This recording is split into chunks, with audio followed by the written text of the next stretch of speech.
Hello friends, welcome back. अगर आप हैं बिहार में नियोजित शिक्षक और बनना चाहते हैं राज्यकर्मी, तो आप सभी के लिए मैं वर्ग 6 का विज्ञान पाठ 14 बल्ब जलाओ जगमग जगमग लेकर के आ चुका हूं। इससे सभी संबंधित हम लोग ऑब्जेक्टिव प्रश्न हैं उसको देखेंगे और यहां पे आप लोग को इस वीडियो में हम लोग सारा जानकारी इसके विषय में देंगे।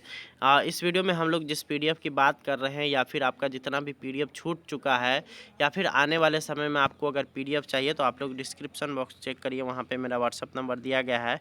उस व्हाट्सअप नंबर पे आप लोग जुड़ कर करके यहाँ पे हमसे उस पीडीएफ को प्राप्त कर सकते हैं और उस पीडीएफ के बदले आप लोग को 399 रुपये देना पड़ेगा। यहाँ पे हम नंबर लिख दे रहे हैं 970947 आप लोग यहाँ पर से नोट कर सकते हैं और इस नंबर पे कॉल करके या व्हाट्सअप कर करके आप लोग यहाँ पे इसको मंगा सकते हैं। चलिए अब हम लोग शुरू कर लेते हैं इस वीडियो को।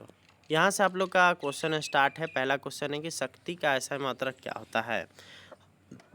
ऑप्शन नंबर ए है हेनरी, बी है कूलम्ब, सी है वाट और डी है वाट घंटा। तो यहाँ पे विद्युत शक्ति का जो मात्रक होता है वो होता है वाट, यानी कि ऑप्शन नंबर सी बिल्कुल सही हो जाएगा। अगला आता है कि विद्युत दबाव को क्या कहा जाता है। तो विद्युत दबाव जो होता है उसको क्या कहते हैं, तो उसको वोल्टेज कहते हैं, यानी कि ऑप्शन नंबर सी बिल्कुल इसका राइट आंसर हो जाएगा। इसमें जो आपको जो ऑप्शन दिया गया था प्रतिरोध, शक्ति, वोल्टेज और ऊर्जा भी कहा जाता है, तो यहाँ पे क्या हो जाएगा, इसको वोल्टेज हो जाएगा, यानी कि ऑप्शन नंबर सी बिल्कुल सही हो जाएगा। अगला तीसरा नंबर सवाल हम लोग देखेंगे। तो वे पदार्थ जिनमें बड़ी संख्या में मुक्त इलेक्ट्रॉन होते हैं और प्रतिरोध कम होता है क्या कहलाते हैं। ऑप्शन नंबर ए है कुचालक, बी है आपका प्रेरक, सी है आपका अर्धचालक और डी है चालक। तो यहाँ पे सबसे पहले तो बड़ी संख्या में मुक्त इलेक्ट्रॉन होते हैं। मुक्त इलेक्ट्रॉन किस में होते हैं, तो चालक में होते हैं। ऑप्शन नंबर डी बिल्कुल इसका राइट हो जाएगा। अगला यहाँ पर आता है कि निम्नलिखित में से कौन सा खराब चालक नहीं है। खराब चालक नहीं है। ऑप्शन ए है कच्चा लोहा, बी है तांबा, सी है कार्बन और डी है टंगस्टन। तो यहाँ पे अगर बात करिएगा तो कच्चा लोहा खराब चालक होता है, बिल्कुल। कार्बन भी खराब चालक होता है, टंगस्टन भी खराब चालक होता है, परंतु तांबा जो होता है वो अच्छा चालक होता है। अब यहाँ पे बात आएगा कि टंगस्टन और कच्चा लोहा तो भाई चालक है, लेकिन ये क्या चीज़ है कि ये कम मात्रा में चालक, तांबा के मुकाबले जो है अगर बात करेगा तो वो काफ़ी कम मात्रा में है। अगला यहाँ पर हम लोग देखेंगे 5वां नंबर सवाल। तो निम्नलिखित में से कौन सा एक इंसुलेशन सामग्री है, यानी कि जिसको अगर हम लोग धारा प्रवाह की दिशा में रख देंगे तो धारा जो है यहाँ पे परिपथ में जैसे ही रखेंगे तो धारा रुक जाएगी। ऑप्शन ए है तांबा, बी है सोना, सी है चांदी और डी है कागज। तो यहाँ पे कागज को अगर हम लोग दो धारावाही चालक तार के बीच रख देंगे तो यहाँ पे आपका प्रतिरोध बंद हो जाएगा। अगला यहाँ पर है आप लोग का कि किसी चालक का वह गुण जिसके कारण वह विद्युत धारा प्रवाहित करता है क्या कहलाता है। तो यहाँ पे ऑप्शन दिया गया है प्रतिरोध है, अनिच्छा है, चालन है, प्रेरकत्व है। जब किसी चालक का वह गुण जिसके कारण विद्युत धारा प्रवाहित करता है तो उसको विद्युत का चालन कहते हैं, यानी कि ऑप्शन नंबर सी बिल्कुल सही हो जाएगा। अगला यहाँ पर आता है कि चालकता व्युत्क्रम है किसकी। तो ऑप्शन नंबर ए है आप लोग का, ऑप्शन नंबर ए है आपका जो यहाँ पर देखिएगा तो प्रतिरोध है, बी है प्रेरकत्व है, सी है अनिश्चितता है और डी है आपका धारिता। तो यहाँ पे आप लोग देख सकते हैं चालकता का व्युत्क्रम जो होता है वो प्रतिरोध होता है चालकता का, ठीक है। अगला यहाँ पर आता है कि किसी चालक का प्रतिरोध व्युत्क्रमानुपाती होता है।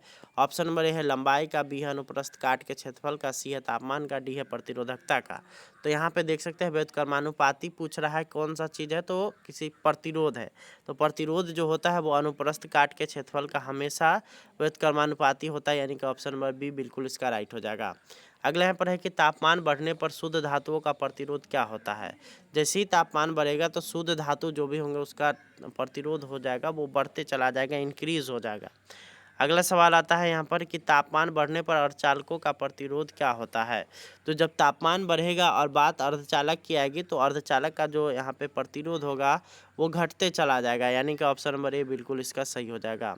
अगला यहाँ पर आता है बड़ा सा सवाल है, इसको पहले समझिए। बोलता है कि 200 मीटर लंबे तार का प्रतिरोध 21 क्यू है, यदि इसकी मोटाई 0.44 मिमी, तो इसका विशिष्ट प्रतिरोध लगभग क्या होगा। तो मिमी को जो है मिलीमीटर भी बोलते हैं, ठीक है।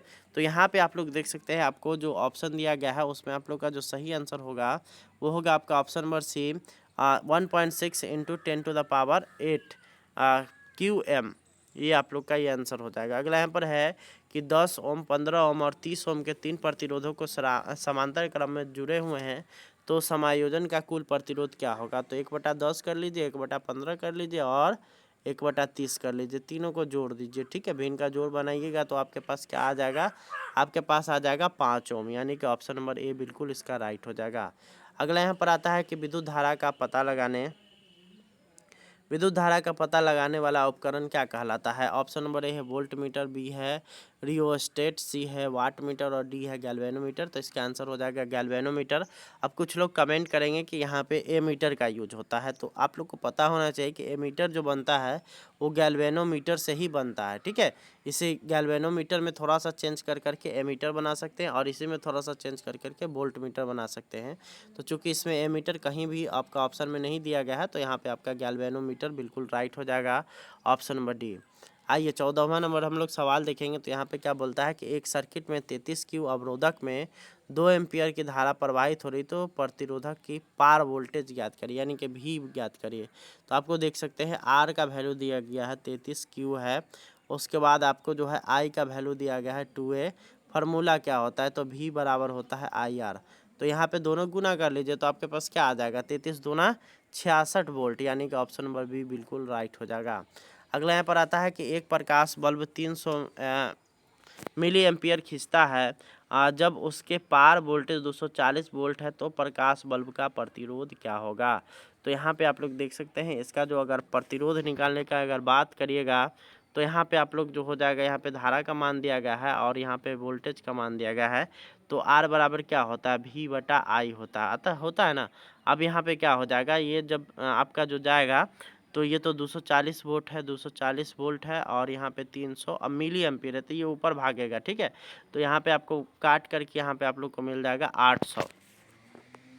आगे अब हम लोग बढ़ेंगे तो यहाँ पर अगला आता है दो शाखाओं वाले एक समांतर परिपथ का प्रतिरोध 12 ओम है, यदि एक शाखा का प्रतिरोध 18 ओम है, तो दूसरे का प्रतिरोध क्या होगा।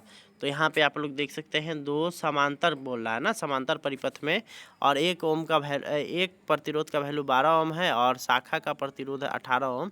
तो दूसरा प्रतिरोध आपका जो हो जाएगा वो हो जाएगा 36 ओम, ठीक है। इसका भिन्न का अगर आप लोग जोड़ बना लेते हैं तो अगला यहाँ पर आता है कि यदि सामग्री समान क्रॉस सेक्शन क्षेत्र और समान लंबाई के चार तार समांतर में जुड़े होने पर 0.25 कूलम्ब का क्यू का प्रतिरोध देता है, यदि वहीं चार तार श्रृंखला में जुड़े हुए हैं, तो प्रभावी प्रतिरोध क्या होगा। ऑप्शन नंबर ए है आपका 1Q, बी है 2Q, सी है 3Q और डी है 4Q। तो यहाँ पे 4 समानांतर है और यहाँ पे आपको 0.25 दिया होता है, 4 से इसको मल्टीप्लाई कर 1 मिनट, ये तो यहाँ पे 4 से मल्टीप्लाई करेंगे और साथ ही 4 तार है, तो फिर उसको 4 से मल्टीप्लाई कर लेंगे, तो यहाँ पे आपको मिल जाएगा आपका ऑप्शन नंबर बी। अगला हम लोग डी, यानी कि 4Q। अगला यहाँ पर आता है कि 16 एम्पियर की धारा क्रमशः 8 ओम और 12 ओम के प्रतिरोधों के समांतर दो शाखाओं के बीच विभाजित होती है, तो प्रत्येक शाखा पर धारा क्या होगा। तो यहाँ पे आप लोग का जो हो जाएगा 6.4 और 9.6 के चला जाएगा। अगला यहाँ पर आता है कि तांबे के कंडक्टर के माध्यम से वर्तमान वेग है, तो तांबे का यहाँ पे आपका हो जाएगा कुछ और उसके बाद SM के क्रम में। आगे अब हम लोग देखेंगे तो अगला यहाँ पे सवाल आता है कि निम्नलिखित में से किस सामग्री का प्रतिरोध का तापमान गुणांक लगभग 0 होता है। तो यहाँ पे मैग्नीन एक पदार्थ है जिसका प्रतिरोध ताप गुणांक लगभग 0 के बराबर होता है, यानी कि ऑप्शन नंबर ए। अगला यहाँ पर सवाल आता है कि आपको रेडियो में 1500 क्यू रेसिस्टर बदलना होगा और आपके पास 1500 क्यू अवरोधक नहीं है, लेकिन 1000 क्यू वाले हैं, तो आप क्या जोड़ेंगे। तो हम क्या करेंगे कि 2 समांतर में और 1 को श्रृंखला में जोड़ देंगे, तो फिर क्या हो जाएगा कि हमको 1500 मिल जाएगा। जैसे 1000 वाला को हम 1 ठो को यहाँ जोड़े, अब 2 ठो को समांतर में जोड़ेंगे तो 1/1000 आप फिर प्लस में 1/1000, यानी कि आपको 1500 क्यू मिल जाएगा जब इसको जो है 2 समांतर में और 1 श्रृंखला में जोड़ेंगे। तो आगे अब हम लोग देखेंगे तो यहाँ पर अगला आपका है कि 2 प्रतिरोध श्रृंखला में जुड़े हुए माने जाते हैं जब। तो इसका जो आंसर हो जाएगा दोनों से बारी बारी में समान धारा प्रवाहित होती है तब, ठीक है। अगला हम लोग देखेंगे 23वां नंबर। तो यहाँ पे बोलता है कि निम्नलिखित में से कौन सा कथन श्रृंखला और समांतर DC सर्किट दोनों के लिए सत्य है। तो ये हो जाएगा आपका ऑप्शन नंबर डी, शक्तियाँ योगात्मक होती है। अगला यहाँ पर आता है कि निम्नलिखित में से किस सामग्री में प्रतिरोध का नकारात्मक तापमान गुणांक है। तो ये हो जाएगा आपका ऑप्शन नंबर सी यानी कि कार्बन। तो इस तरह से यह वीडियो यहीं पे ख़त्म होता है। अगर आपको वीडियो पसंद आया, सॉरी इसमें एक और क्वेश्चन है 25वां नंबर, ओम का नियम लागू नहीं होता है। तो ये आपका वैक्यूम ट्यूब पर जो है ओम का नियम लागू नहीं होता है, बाकी इन तीनों पर जो है आपका ये लागू होता है। तो इस तरह से वीडियो ख़त्म होता है। आपको अगर पीडीएफ लेना है या फिर आपका जितना भी पीडीएफ छूट गया अगर वो प्राप्त करना चाहते हैं तो आप लोग जो है डिस्क्रिप्शन में मेरा व्हाट्सअप नंबर चेक करिए। वैसे मैं उस नंबर को यहाँ भी लिख दे रहा हूँ, आप लोग इस नंबर पे व्हाट्सअप कर करके या फिर कॉल कर करके आप लोग पीडीएफ प्राप्त कर सकते हैं। आप लोग को 399 रुपये पेमेंट करना है। ठीक है, धन्यवाद, थैंक्स फॉर वॉचिंग।